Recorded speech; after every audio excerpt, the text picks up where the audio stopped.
जितने लोग ऑनलाइन देखते और जितने लोग यहाँ पे बैठे हैं, सबको परमेश्वर के जी उठने की बहुत बहुत मुबारक हो। Praise the Lord. हम पहला अध्याय मरकुस की इंजील में से पढ़ते जा रहे हैं, जहाँ पे क्या लिखा, जब सब्त का दिन बीत गया तो मरियम मगदलीनी और याकूब की माता मरियम और सलोमी ने सुगंधित वस्तुएं मोल ली कि जाकर उस पर मले। किस पर मले? यीशु मसीह। और जो 3 दिन पहले जिसको क्रूस पे चढ़ा दिया गया था, यानी कि शुक्रवार के दिन जिसको क्रूस पे चढ़ा दिया गया था, और ये 3-4 औरतों ने क्या सोचा? सुबह भोर की ओर, कितने बजे? सुबह, जब सूरज अभी निकल ही रहा होता है ना, हल्का हल्का अंधेरा होता है, उस समय ये प्रभु परमेश्वर यीशु मसीह को वो सुगंधित वस्तुओं को मलने के लिए जा रहे थे। और उस समय में क्या होता था?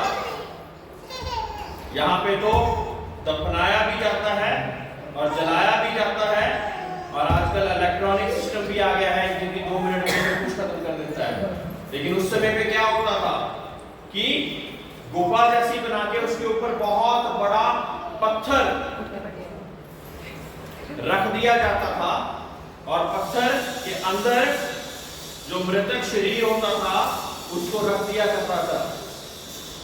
एक बहुत बड़ा पत्थर, और उसके पास सैनिक खड़े कर दिए, क्योंकि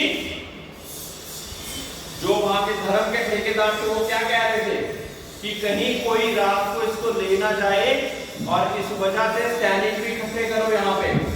वो मर भी गया है, फिर भी उसकी शव को कोई ना ले जाए, इसलिए सैनिक भी उस पत्थर के आसपास तैनात कर दिए गए। उस बड़े पत्थर के आसपास तैनात कर दिए जाए ताकि कोई भी उसके शव को ना निकाल सके। अब ये औरतें भोर के समय पे बहुत ज्यादा सुबह, जबकि अभी सूरज भी अच्छी रीति से नहीं निकला होता, और सबसे पहले औरतें ही जा रही हैं। सोचिए, आजकल मैं देखता कि चर्चों में भी ज्यादा औरतें ही पहले आती हैं, और इसके पीछे मैं रहस्य समझ नहीं पा रहा हूं। मुखिया परमेश्वर ने आदमी को बना दिया, और आदमी को बना दिया कि अपने घर परिवार की तू उसकी मदद कर, सहायता कर, और उसकी देखभाल कर, हर एक कुछ कर। लेकिन हो क्या रहा है? औरतें पहले पहुंच रही हैं, हाँ? और मुखिया लोग पीछे जा रहे हैं। मुखिया लोगों, थोड़ा ध्यान रखें कहीं आपका मुखियापन कोई और ना ले ले। हाँ? तो सबसे पहले बाइबल में भी क्या था? मरियम मगदलीनी, ये वो इसमें से एक और मरियम वो थी जिसके बीच में से परमेश्वर ने 7 दुष्ट आत्माओं को निकाला था, प्रभु यीशु मसीह ने। और 7 दुष्ट आत्माओं को निकाला था, इस वजह से ज्यादा परमेश्वर के साथ लगा, ज्यादा पहले बहुत कार्य करने के लिए रेडी है कि हम पहले ही आज हफ्ते के पहले दिन, रविवार के दिन, परमेश्वर के पास पहुंचकर सुगंधित वस्तुओं से उसके शव को महका दे। और आपस में बात क्या कर रही है कि उसके पास जो इतना बड़ा पत्थर रखा हुआ है वो रुक जाएगा। उसको तो बहुत ताकतवर व्यक्ति भी नहीं लुढ़का सकते, तो हम तो औरतें हैं, कौन लुढ़काएगा? ऐसा करते करते बात करते करते जा रही थी। कई बार हम भी ये सोच रहे होते कि हमारी मुसीबत, परमेश्वर ने बोल तो दिया कि वहां पे पहुंच जाओ, लेकिन हमारी मुसीबत, परेशानी का वो बड़ा पत्थर कौन हटाएगा? तो ये औरतें भी इस बात को करते करते वहां पे जा रही थी। तो क्या हुआ? जब उन्होंने और आपस में कहती, हमारे लिए कब्र के द्वार पर से पत्थर कौन लुढ़काएगा। जब उन्होंने आंख उठाई तो देखा कि पत्थर लुढ़का हुआ है, वह बहुत ही बड़ा था। क्या था? बहुत बड़ा था। और इतना बड़ा पत्थर किसने लुढ़का दिया? अब ये औरतें बहुत ज्यादा परेशान हो गई।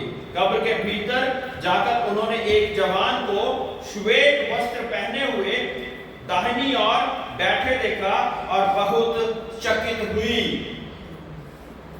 उसने उनसे कहा, चकित मत हो, तुम यीशु नासरी को जो क्रूस पर चढ़ाया गया था ढूंढती हो। वह जी उठा है, यहां नहीं है। देखो, यही वह स्थान है जहां उन्होंने उसे रखा था। Praise the Lord. वो श्वेत वस्त्र पहने हुए कौन था? परमेश्वर का फरिश्ता, है ना? और वो क्या कह रही? तुम जो जी उठा है उसको मरे हुए में क्यों ढूंढती हो? Praise the Lord. Hallelujah, hallelujah. अब मैं बता रहा था एक मत्ती, लूका, मरकुस और यूहन्ना में इसकी आखिरी जो चैप्टर्स हैं उनमें इस चीज का बयान है। अलग अलग परमेश्वर के चेले हैं जिन्होंने अलग अलग समय पे परमेश्वर के साथ जो कुछ हुआ, वो मौत से, वो भविष्यवाणियां और उसकी मौत का दृश्य और उसके जी उठने का दृश्य सब कुछ लिख डाला। और मत्ती में बताया गया कि पांव फटते ही, पांव फटते कितने बजे होता है? जबकि अभी सूरज एकदम हल्की सी पहली शायद की रश्मि उठ रही होती है ना। पांव फटते ही ये मरियम मगदलीनी और ये सारी औरतें वहां पे गई और उस पत्थर को जब फरिश्ते ने लुढ़का दिया तो वो जो सैनिक लोग थे वो अचंभित रह गए और वो अचंभे के कारण चौंक गए और गिर पड़े। क्यों? क्योंकि ऐसा कार्य उन्होंने पहले जिंदगी में कभी नहीं देखा था।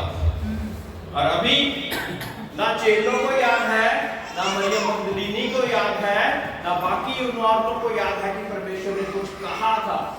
जब वो क्रूस पे चढ़ाए गए थे तो उन्होंने कुछ कहा था कि ये इस मंदिर को ढा देंगे, लेकिन मैं 3 दिन को फिर दोबारा, 3 दिन में फिर दोबारा इसको खड़ा कर दूंगा। Praise the Lord, hallelujah, hallelujah, hallelujah. 3 दिन में मैं इस मंदिर को फिर दोबारा खड़ा कर दूंगा। मत्ती रचित सुसमाचार में हम इस अध्याय को दोबारा एक बार गौर करते हैं कि वहां पे कैसे लिखा हुआ।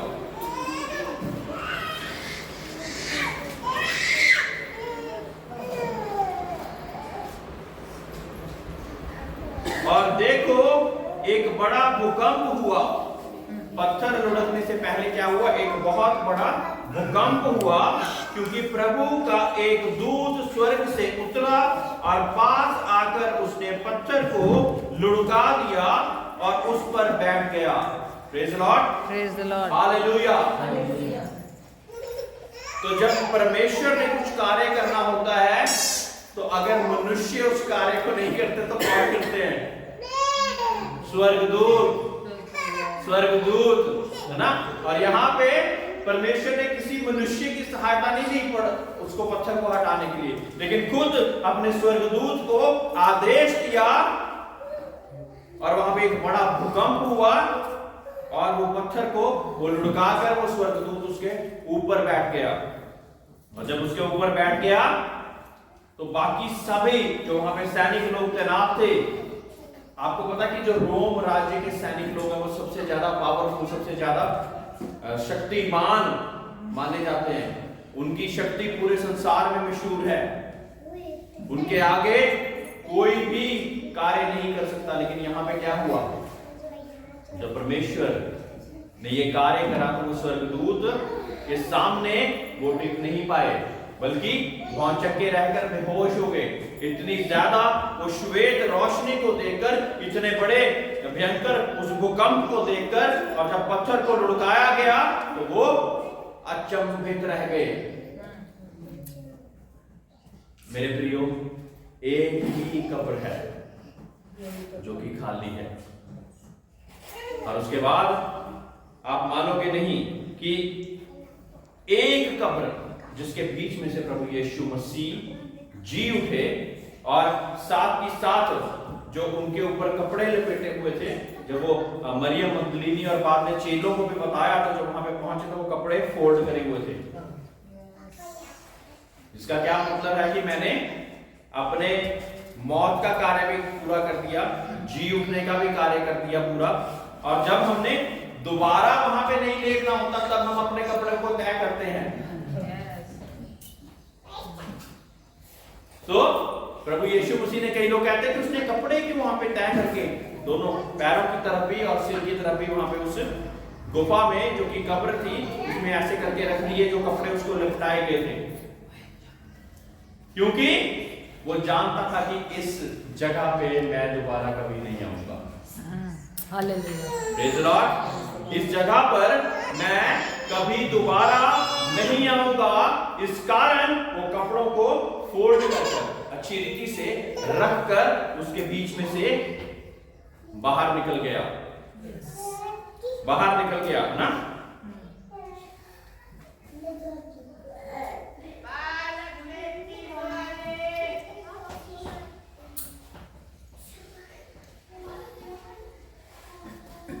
और एक बारी हम फिर पढ़ते हैं 5वीं आयत में से, स्वर्गदूत ने स्त्रियों से कहा, मत डरो, मैं जानता हूं कि तुम यीशु को जो क्रूस पर चढ़ाया गया था ढूंढती हो, वह यहां नहीं परंतु अपने वचन के अनुसार जी उठा। आओ ये स्थान देखो जहां प्रभु पड़ा था, और शीघ्र जाकर उसने उन चेलों को भी बताओ। अब उन चेलों को वो जा जाकर बता रही हैं, और कुछ चेले तो दौड़कर वापस भी आए, और उसके साथ एक और चेला भी दौड़कर आया, देखो तो सही कि वाकई ही ऐसा हुआ है कि नहीं हुआ, कि वो कब्र खाली हो गई जहां पे प्रभु यीशु मसीह को रखा गया था, और आकर देखा तो वैसा ही पाया। अलग अध्याय में क्या लिखा गया कि जब वो स्त्रियां बड़ी परेशान होकर, उनको पता ही नहीं लग रहा था कि क्या कहें, तो यीशु मसीह को एक माली समझकर, वो बाहर खड़े हुए थे और एक माली समझकर उससे पूछे कि क्या तूने तो प्रभु का शव नहीं ले लिया, अगर कहीं छुपाया है तो हमें बता ताकि हम उसकी दंडवत कर सकें, उसकी हम तो परस्तिश कर सकें। और फिर प्रभु यीशु मसीह ने जब उसकी आवाज से जब उसको वैसे कहा, हे मरियम, हे मरियम, जब देखा कि ये तो प्रभु की आवाज है, तो गिरकर दंडवत करने लगी और फटाफट से परमेश्वर के पांव छूने क्यों आगे को बढ़ी। और जब आगे को बढ़ने लगी तो प्रभु ने कहा, रुक जाओ, अभी मैं प्रभु के पास होकर नहीं आया, जब पास होकर आ जाऊंगा फिर तुमने जो करना होगा कर लेना। उसके बाद 40 दिन तक प्रभु यीशु मसीह इस दुनिया में अलग अलग लोगों को, चेलों को और हर एक उस व्यक्ति को देखते रहा, ताकि वो लोग जान सकें कि जिसको मार दिया गया था वो जी उठा है, तीसरे दिन मुर्दों में से जी उठा है। मेरे प्रिय, एक चेला हमारे जैसा भी था, तो उसका नाम था तोमा, थॉमस कहते हैं, हिंदी में तोमा कहते हैं। वो क्या कहता था? कहता जब तक उसके हाथ में जो कीलें ठोकी गई थी ना, और पसली में जो भाला खोपा गया था, सुरेंद्र बड़े ध्यान से देख रहे हैं, जब तक मैं उंगली मार के नहीं ना देखूंगा तब तक मैं विश्वास नहीं करूंगा। और एक जगह पर चेले एकत्रित थे, वहां पे प्रार्थना कर रहे थे, तो प्रभु यीशु मसीह 40 दिनों में ही, उस दरवाजा बंद था लेकिन उसके बीच में से होकर उनके पास पहुंचे। उन्होंने सोचा शायद कोई आत्मा है, उन्होंने कहा आप थम जाओ, कोई आत्मा नहीं हूं। और वहां पे थोमा भी था, कहता कि तूने ये बात बोली थी कि मैं तेरी देह में उंगली मार के देखना चाहता हूं कि क्या तू जिंदा है कि नहीं, तो कहता आजा तू देख ले पहले। और वो रोने लग गया जोर जोर से कि मैंने ऐसी बात कही। आपको पता है थोमा जो था वो इंडिया में आया था, तो इंडिया में इसी कारण जब तक हम कुछ देखते नहीं ना तब तक विश्वास नहीं करते।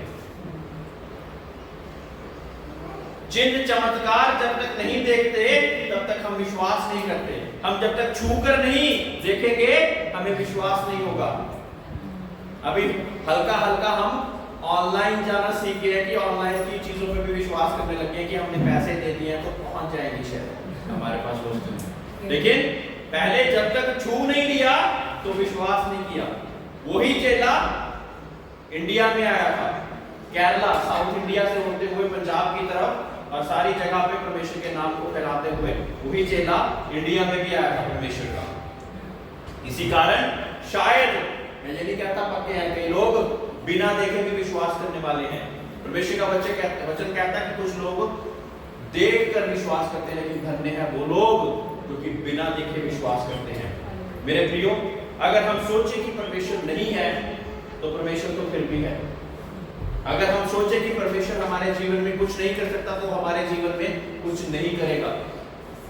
जो विश्वास करता उसके लिए सभी चीजें संभव हैं, जो विश्वास नहीं करता उसके लिए कुछ भी नहीं,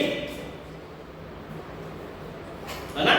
तो विश्वास करने वालों के लिए बाइबल क्या कहती है कि विश्वास करने वालों के लिए सभी चीजें संभव हैं। अविश्वासियों के लिए कुछ भी नहीं। अविश्वासी तो अपने दुष्ट की ओर ही अपनी आंखें उठाए हुए हैं। जो चीजें दुनिया में देखते उसी को वो दंडवत करते, उसी के और अपनी आंखों को उठाते, उसी की और सारे कार्यों को करते। रोमियो की पुस्तक में से, रोमियो की पुस्तक प्रेरितों के काम के बाद आएगी,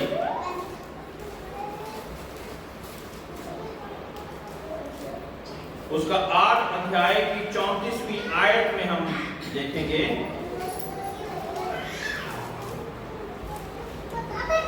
फिर कौन है जो दंड की आज्ञा देगा? मसीह ही है जो मर गया वह मुर्दों में से जी उठा और परमेश्वर की दाहिनी ओर है और हमारे लिए निवेदन भी करता है। कुछ लोग पूछते हैं कि वो जी उठा और 40 दिन बाद उसका वैसे की वैसे ही सबके देखते देखते ही ऐसे हमारे सामने ही वो ऊपर उठा दिया गया और अब वो कहां पे है? परमेश्वर की दाहिनी ओर बैठा हुआ है। क्या कर रहा है वो? मेरे और आपके लिए निवेदन कर रहा है। किनके लिए? जो विश्वास करते। क्योंकि परमेश्वर के वचन में क्या लिखा कि जो विश्वास करते उनके लिए सभी चीजें संभव है। मेरे प्रियो, परमेश्वर ने हमारे जीवनों में प्रभु यीशु मसीह को देकर अपना असीम प्यार दर्शाया है।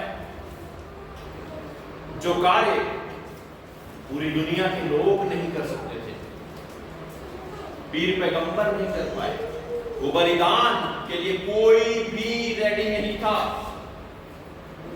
लेकिन प्रभु यीशु मसीह ने उस बलिदान को लेकर खुद तीसरे दिन मुर्दों में से जी उठा। वो क्या कहता अपने वचन में कि मुझे अपने जीवन को देने का भी अधिकार है और वापस देने का भी अधिकार है। ये कोई मनुष्य नहीं कर सकता। मनुष्य जब मरते हैं तो दोबारा कभी जीवित नहीं होते। हमारे बड़े बड़े गुरु, महात्मा, पीर पैगंबर, हम उनकी इज्जत करते हैं, लेकिन उनको परमेश्वर नहीं मान सकते, क्योंकि वो मुर्दों में से जिंदा नहीं हुए। मेरे प्रियो, जो आखिरी चीज दुष्ट आपके जीवन में कर सकता वो आपके ऊपर मौत को ला सकता, लेकिन जो जिंदा है वही आपको जिंदगी दे सकता, कोई और जिंदगी नहीं दे सकता। जो मर चुके वो आपको जिंदगी कैसे देंगे? जो मर चुके उनके नाम से मैं प्रार्थना नहीं कर सकता मेरे प्रियो, क्योंकि उनके नाम में तो वो सामर्थ नहीं है। अब जब मैं प्रार्थनाएं करता तो मैं क्या करता कि यीशु मसीह के नाम से मांगता, क्योंकि उसने हमारे पाप, हमारे शाप, हमारी बीमारियां उस क्रूस पर लेकर तीसरे दिन मुर्दों में से जी उठा, जिससे ये पता लगता कि वो जैवल से बढ़कर है, और जो उस पर विश्वास करते वो भी जैवल से बढ़कर हो जाते। वो भी क्या हो जाते? जैवल से बढ़कर हो जाते। पहला कुरिन्थियों 15:55।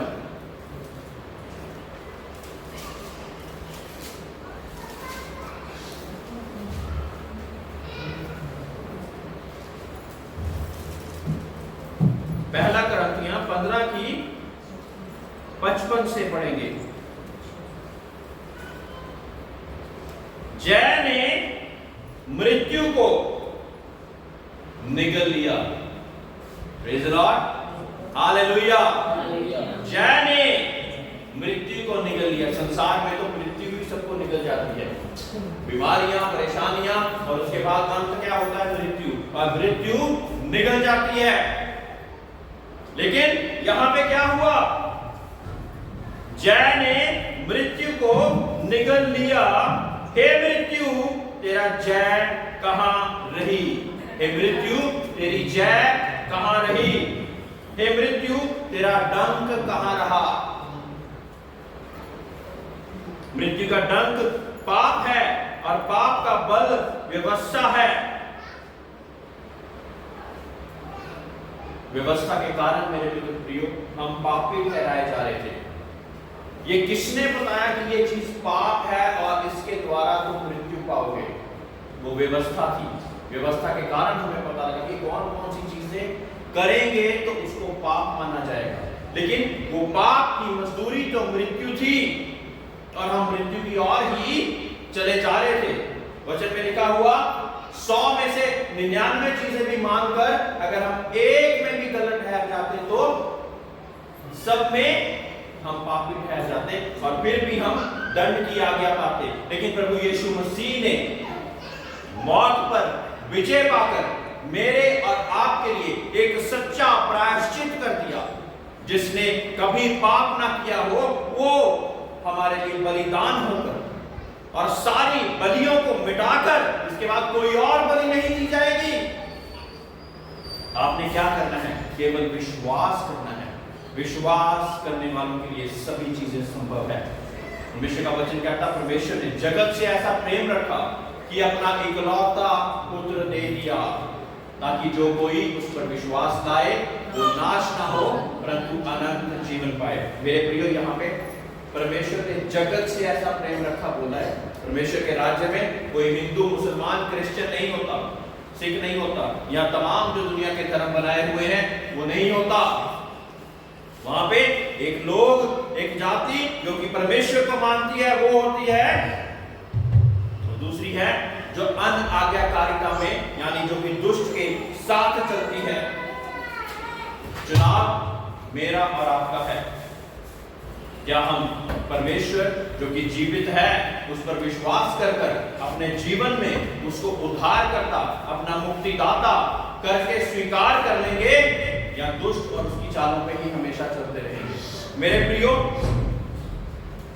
दुष्ट के साथ चलना ऐसा है कि वो आपसे सारी बुरी बातें भी करवाता रहेगा और अंत में आपको नरक में भी ले जाएगा।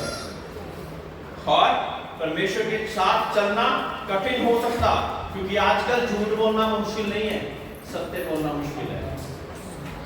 आपको सत्य बोलना मुश्किल तो लगेगा, लेकिन अंत में विजय आपकी होगी और आप परमेश्वर के साथ वहां पे होंगे। जैसे कि सुनीता ने देखा कि मैंने स्वर्ग की ओर सड़कों को देखा, उन जगहों पे देखा कि इतनी सुंदर जगह तो पूरी दुनिया में मैंने कभी नहीं देखी, वीडियो में भी नहीं देखी होगी कि कौन सी जगह है। मेरे प्रियो, जब परमेश्वर यीशु मसीह का पुनरुत्थान हुआ और जिंदा स्वर्ग में उठा लिए गए, तो उन्होंने कहा कि ठहरे रहो जब तक पवित्र आत्मा तुम पर ना उतरे। और क्या कहा? और क्या कहा कि मैं जा रहा हूं ताकि तुम्हारे लिए जगह तैयार करूं, ताकि जहां पर मैं हूं, यानी कि जहां पर वो है स्वर्ग में, वहां पे आप लोग भी हो सको। हमारा क्या काम है परमेश्वर के सेवकों का? कि आपको वो रास्ता दिखा सके, और आप जो गलत कर रहे हैं वो गलती के बीच में से छुटकारा पाकर परमेश्वर के साथ अंगीकार मानकर सच्चा प्रायश्चित जो कि बलिदान के द्वारा, जो लहू के द्वारा जो बलि चढ़ाई जानी थी हमारे प्रायश्चित के लिए, वो एक बार जो चढ़ाई गई उस पर विश्वास कर लें ताकि हम भी स्वर्ग राज्य के अधिकारी हो जाएं। कोई और रास्ता नहीं मेरे प्रियो। मृत्यु का दंड पाप है और पाप का बल व्यवस्था है, परंतु परमेश्वर का धन्यवाद हो जो हमारे यीशु मसीह के द्वारा हमें जयवंत करता है। किसके द्वारा? यीशु मसीह के द्वारा हमें जयवंत करता है। बिना यीशु मसीह के हम जयवंत नहीं हो सकते। मेरे प्रियो, जितनी मर्जी कोशिश कर लें, हमें कोई ना कोई एक पाप तो पाया जाएगा, लेकिन जब हम सच्चे प्रायश्चित के साथ, परमेश्वर पर विश्वास करने के साथ, उसके साथ हम बढ़ते तो हम जयवंत से बढ़कर हो जाते।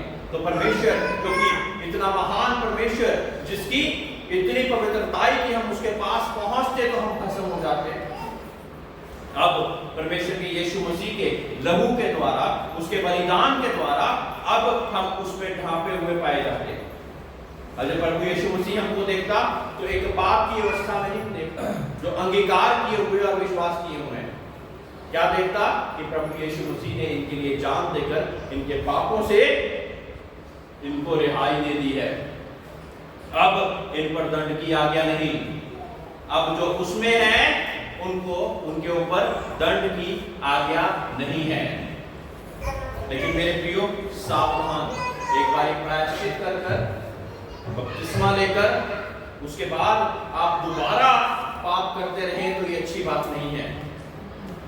हमें जरूरी है कि परमेश्वर के साथ हम पश्चाताप कर उस बलिदान को जाया ना जाने दें, उस जी उठने को जाया ना जाने दें। परमेश्वर जो हमसे इतना प्यार करता, जिस वजह से यीशु मसीह दुनिया में आया, वो स्वर्ग के सिंहासनों में बैठने वाला, वो हमारे लिए, मेरे और आपके लिए दुनिया में आया ताकि मेरे और आपके लिए वो रास्ता बना दे जिस कारण हम परमेश्वर के एक उद्धार का जीवन ग्रहण कर सके, उसकी रिहाई और उसकी चंगाई का जीवन ग्रहण कर सके।